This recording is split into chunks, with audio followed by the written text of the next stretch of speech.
Minnasan, konnichiwa. So, our next two lessons is all about room maintenance. And that's kankyo seibi. Kankyo seibi. So, for today, it's lesson 16, cleaning. And that is soji. Soji. Okay, our first word is aircon. Yung ating aircon. So, air conditioning. So, that's eakon. Eakon. And we have to ventilate or to refresh the air. And that's kankyo suru.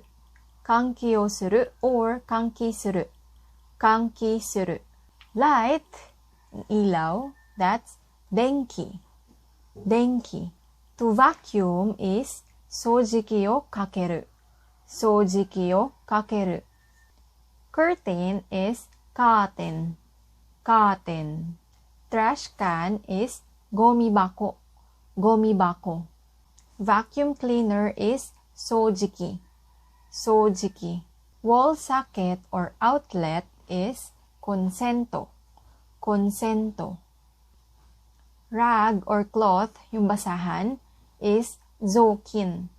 Zokin. Bucket is baketsu. Baketsu. To wring out, pigain, is shiboru. Shiboru. To sweep is haku. Haku. Broom is hoki. Hoki. So, alam nyo na yung walis. Hoki. So, in Japan, they separate their garbage. So, we have the burnable garbage. And that's moeru gomi. Moeru gomi. Unburnable garbage is moenai gomi. Moenai gomi. Under burnable garbage, we have the kitchen waste. Yung mga tira-tira na pagkain, namagomi. Namagomi. Under unburnable garbage, we have can is can. Can. Plastic bottle is pettoboteru. Pettoboteru. Bottle is bin. Bin. So we have garbage bag, which is gomi bukuro. Gomi bukuro. To collect or to gather is atsumeru. Atsumeru. May time pa nga na pinabalik sa amin yung basura kasi hindi daw nakaayos. May nakita silang hindi nakahiwalay na basura. To pick up is hiro. Hiro. To organize or to rearrange is seiryo suru. Seiryo suru. Or seiri suru. Seiri suru. To clean or to tidy up is soji suru. Soji o suru.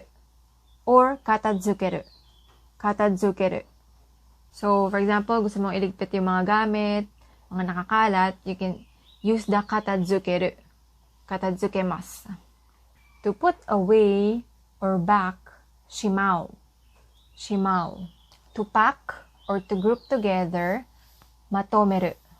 Matomeru. To take out the garbage, gomi o dasu. Gomi o dasu. To throw away is steru. Steru. Hot and humid is mushiatsui. Mushiatsui. Air is kuki. Kuki.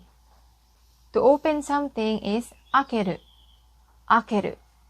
And to close something is shimeru. Shimeru. To switch or turn on is tsukeru.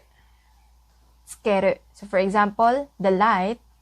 So, you can say, denki or akari o tsukeru. Denki or akari o tsukeru. To go on, for example, light. So, we have denki or akari ga tsuku. Denki or akari ga tsuku. So, dito na pumapasok yung ating jidoshi tadoshi. To switch or to turn off, kesu. Kesu. So, for example, light. Denki or akari o kesu. Denki or akari o kesu. To go out, light, for example, denki or akari ga kieru. Denki or akari ga kieru. So, again, dito pumapasok ang ating jidoshi at tadoshi. May nagpatay o kusang namatay. To raise is ageru. Ageru. For example, the bed or the blind. So, you can say, beddo or brindo ageru. Beddo or brindo ageru. To lower, ibababa nyo naman. So, that's sageru.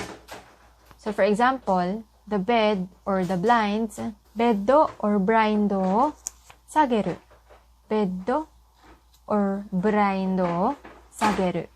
And that's it for our Soji lesson 16. So, that's it, Minnasan. Please don't forget to like, share, and subscribe if hindi pa nakasubscribe. Diyan, Minnasan. See you on our next video.